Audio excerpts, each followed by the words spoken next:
Assalamualaikum warahmatullahi wabarakatuh. Perkenalkan, nama saya Ismi Latifah. Saya dari kelas S1 Perbankan Syariah Internasional kelas 2019. Adapun tujuan pembuatan video kali ini untuk memenuhi tugas ujian tengah semester studi kelayakan bisnis Islam. Materi yang saya akan sampaikan yaitu tentang aspek sosial di dalam mata kuliah studi kelayakan dan bisnis Islam. Baiklah, tanpa menunggu lama lagi, mari simak penjelasannya.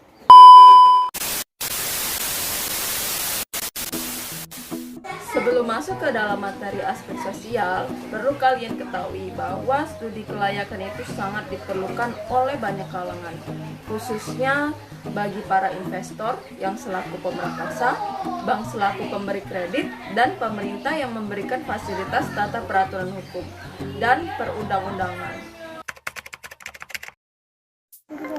Pertama-tama, saya akan menjelaskan apa sih itu aspek sosial. Jadi, aspek sosial adalah mengelola dan mengatur sumber daya alam yang belum ada campur tangan dari manusia. Kemudian, aspek sosial itu memiliki dua sisi, yaitu sisi positif dan sisi negatif. Dari sisi positif, contohnya seperti adanya alat transportasi, listrik, air, juga tersedianya jembatan bagi masyarakat sekitarnya. Sedangkan dari sisi negatifnya, yaitu seperti adanya perubahan demografi, kemudian kebudayaan, dan kesehatan masyarakat. Juga adanya perubahan gaya hidup, adat istiadat, dan struktur sosial lainnya. Aspek sosial dan ekonomi perlu diperhatikan karena dampaknya nanti yang akan terjadi apabila terjadi kesalahan sangat banyak. Nah, diharapkan aspek sosial dan ekonomi ini lebih banyak memberikan keuntungan daripada kerugian apabila berdirinya sebuah usaha atau proyek. Nah, aspek sosial dan ekonomi ini merupakan suatu pengaruh yang akan terjadi dengan adanya perusahaan, khususnya di bidang perekonomian masyarakat dan bidang sosial kemasyarakatan. Nah, jadi setiap usaha yang dijalankan itu akan memberikan dampak positif dan dampak negatif bagi berbagai pihak.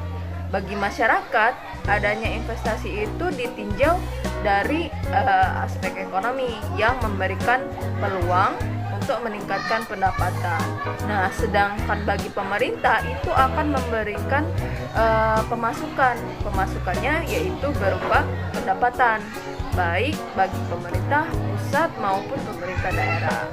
Nah, di dalam aspek sosial dan ekonomi ini perlu ditelaah apakah keberadaan suatu proyek ini atau usaha memberikan manfaat secara sosial dan ekonomi kepada berbagai pihak atau sebaliknya. Nah, apa dampak sosial yang dengan adanya suatu proyek atau investasi meliputi satu, komponen demografinya, yaitu struktur penduduk, tingkat pendapatan penduduk, pertumbuhan penduduk, dan tenaga kerja. Yang kedua, komponen budaya, yaitu diantaranya satu, kebudayaan, yaitu berupa adat istiadat, nilai, dan norma budaya. Yang kedua, proses sosial. Ketiga, warisan budaya. Keempat, sikap dan persepsi masyarakat terhadap rencana usaha atau kegiatan. Kelima, perubahan kelembagaan masyarakat di bidang ekonomi seperti pendidikan, agama, dan keluarga. Keenam, perubahan pelapisan sosial berdasarkan pendidikan, ekonomi, pekerjaan, dan kekuasaan. Ketujuh, perubahan kekuasaan dan kewenangan melalui kepemimpinan formal dan informal. Kemudian Kedelapan, kemungkinan terjadinya tingkat kriminalitas dan konflik antar warga asli dengan pendatang. Kesembilan, perubahan adaptasi ekologis. Yang ketiga yaitu kesehatan masyarakat. Yang pertama dalam bentuk parameter lingkungan masyarakat yang diperkirakan terkena dampak rencana pembangunan dan berpengaruh terhadap kesehatan. Kedua, proses dan potensi terjadinya pencemaran. Ketiga, potensi besarnya dampak timbulnya penyakit atau angka kesakitan dan angka kematian. Keempat, kondisi lingkungan yang dapat memperburuk proses penyebaran penyakit.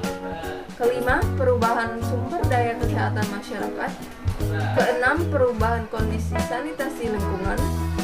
Ketujuh, perubahan status gizi masyarakat. Yang kedelapan, perubahan kondisi lingkungan yang dapat mempermudah proses penyebaran penyakit. Sedangkan dampak negatifnya dari aspek sosial yaitu diantaranya pertama, perubahan gaya hidup, budaya, adat istiadat, dan struktur sosial lainnya. Dan yang kedua, meningkatnya kriminalitas. Nah, analisis pada aspek sosial ekonomi menekankan pada penilaian sejauh mana sih proyek bisnis ini yang dijalankan mendapat dukungan ataupun berkontribusi pada perilaku dan pola kehidupan masyarakat, termasuk manfaatnya terhadap perekonomian masyarakat sekitar lokasi bisnis maupun perekonomian negara secara makro, yaitu apakah bisnis itu nantinya akan membantu pertumbuhan perekonomian ataukah justru sebaliknya membebani perekonomian, kemudian seberapa banyak bisnis dapat menyerap tenaga kerja, bagaimana dampaknya terhadap kesejahteraan masyarakat, penyediaan produk atau jasa secara lokal, regional maupun nasional, bahkan bagaimana pengaruh bisnis itu terhadap perubahan devisa negara. Nah, dalam aspek sosial dan ekonomi, dampak positif yang diberikan dengan adanya investasi itu lebih ditekankan kepada masyarakat khususnya dan pemerintah pada umumnya. Pendapatan peningkatan nasional. Apabila suatu investasi bisa meningkatkan pendapatan masyarakat, maka secara otomatis akan meningkatkan pendapatan nasional. Artinya, dengan adanya investasi akan berpengaruh terhadap peningkatan pendapatan secara nasional dan pendapatan daerah di mana investasi tersebut dilakukan. Yang terakhir ialah dukungan pemerintah. Salah satu bentuk dukungan adalah melalui proteksi perdagangan. Proteksi perdagangan merupakan seluruh insentif perdagangan. Proteksi perdagangan merupakan seluruh insentif perdagangan, baik berupa proteksi maupun subsidi. Oleh karena itu, proteksi perdagangan lebih tepat disebut sebagai insentif perdagangan. Kebijakan langsung terhadap komoditi yang bersangkutan. Yang pertama yaitu kebijakan perdagangan luar negeri, kedua kebijakan perdagangan dalam negeri, ketiga kebijakan produksi, dan yang keempat kebijakan tidak langsung. Baiklah, mungkin itu saja yang bisa saya sampaikan. Lebih dan kurangnya saya mohon maaf. Kepada Allah saya mohon ampun. Wabillahi taufik wal hidayah. Wassalamualaikum warahmatullahi wabarakatuh. I'm an icon, man. And my girl about a 10. I should fuck her in a